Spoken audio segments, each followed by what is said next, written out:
when I'm working with leaders and especially senior leaders, I'll ask them, "What's the greatest asset in a company?" They always respond, "Oh, Noble, that's a dumb question. Everyone knows the answer is people." And I'm like, "No, no, no, really. What's the greatest asset in a company?" They said, "Come on, Noble, with these dumb questions, dude. Like everyone knows it's people." I said, "Oh, okay, okay. I just want to double check." And then I ask them, "What does KPI stand for?" And they say, "Well, dude, another dumb question, Noble. It stands for key performance indicators." I said, "Oh, okay, okay. And what's the favorite word for most people among key performance and indicator?" And they said, "Well, man, performance, obviously performance." I said, "Oh, okay, great." I said, "So I do this." I say, "Okay, so now, what percentage of your KPIs for your company track or have anything to do with your greatest asset?" And it's crickets. Just like those 2 or 3 seconds that I waited to say anything. It's crickets. Welcome to the EQ Gangster podcast, where you will learn practical tools to grow your mental and emotional health and intelligence to be the best version of yourself, both at work and at home. It is real, raw, and transformational. The journey of emotional growth isn't easy, but it's worth it. I believe in you.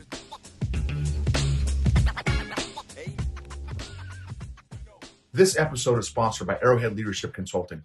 What are your organization's biggest pain points right now? Low EQ leaders, weak managers, toxic culture, high turnover, low engagement, leader development, lagging behind company growth, no company career path. Let us know if your organization needs leadership coaching, workshops, training, or keynotes. Visit arrowhead-leadership.com for more details.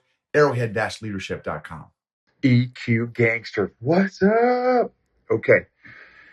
I am thankful for cooler weather. I'm thankful for rain. I'm thankful for our military. I'm thankful for freedom. I'm thankful for family. I'm thankful for smiles. I'm thankful for eyes. I'm thankful for the five senses.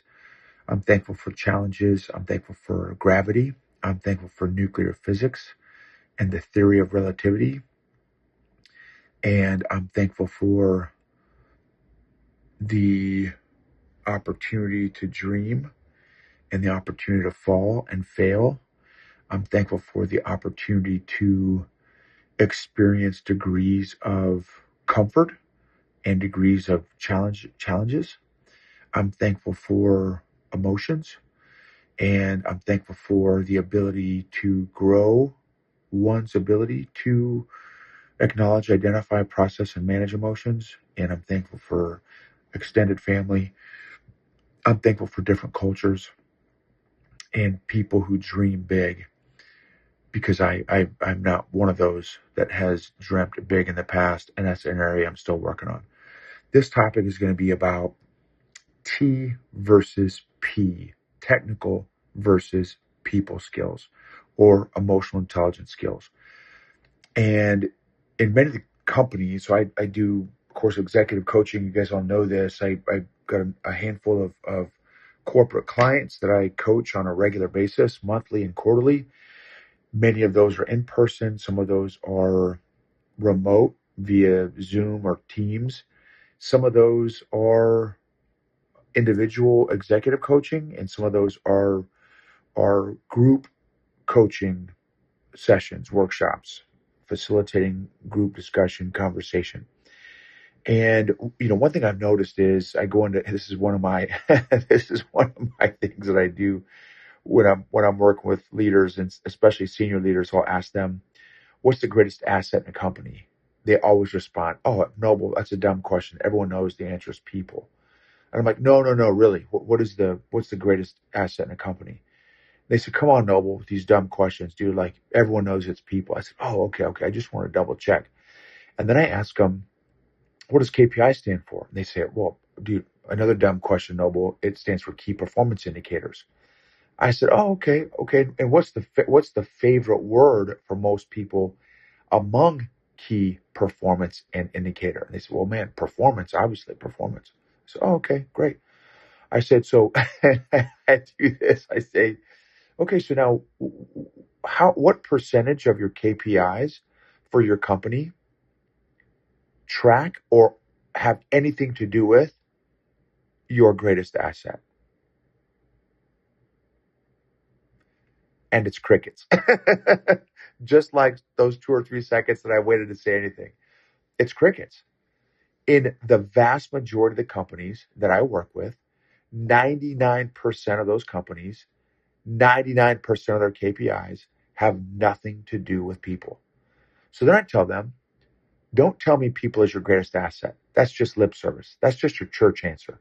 You know that's what you're supposed to say. And that's what makes you feel good and you can go to sleep at night saying that. Oh, people are our greatest asset. If you're not tracking, you can't change what you don't measure. And if your greatest asset truly is people, this is another one I do. If your greatest asset truly is people, why are you not measuring your greatest asset? How do you know how well your greatest asset is doing?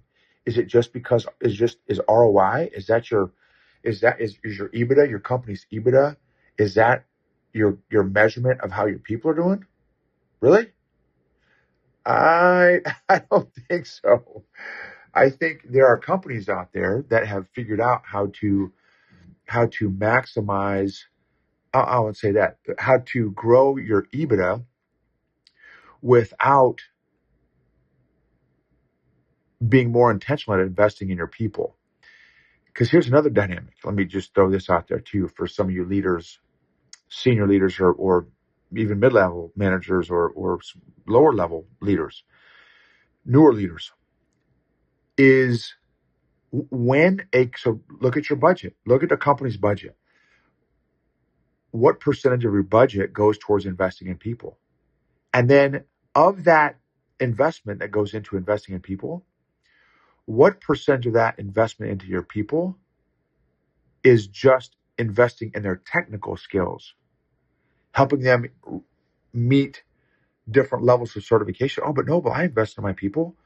I'm sending them to Wrench Turner Certification 101 and Wrench Turner Certification 201 and Wrench Turner Certification 301 and Wrench Turner Certification 401. Which, okay, great. That's helping them become a better wrench turner. That is not helping them become a better leader of wrench turners. How many people do I talk to in a truckload of companies from $5 to $10 million all the way up to $5 billion? And many of their leaders have never been trained on leadership. They've got, oh my goodness, the LinkedIn alphabet soup after their name. PhD, LMNO, PQ, RSTUV, of all these different certifications that nobody knows what they mean. Does any of that mean they're a better leader?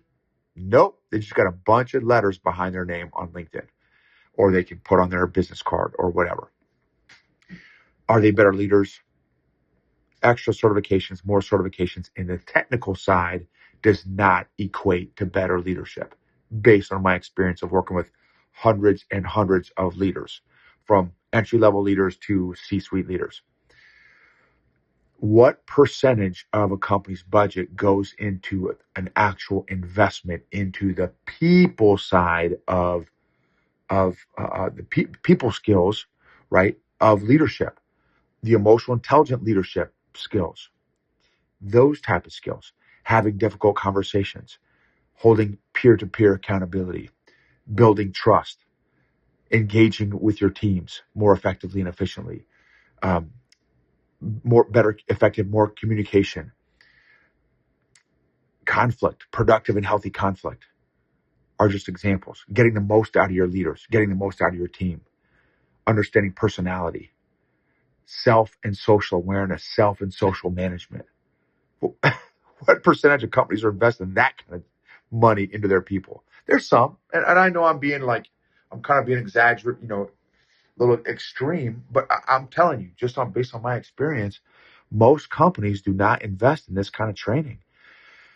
And one of the exercises we do, which is super powerful, is I ask during my workshops and stuff, a couple of the exercises I do is, Who's the best leader you've ever worked for?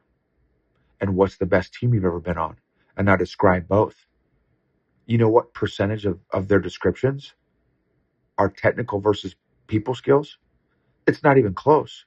It's not even close.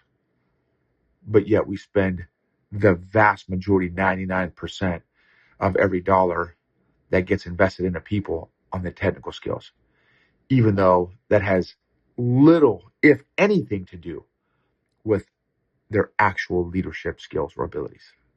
But they can sure turn wrenches better, right?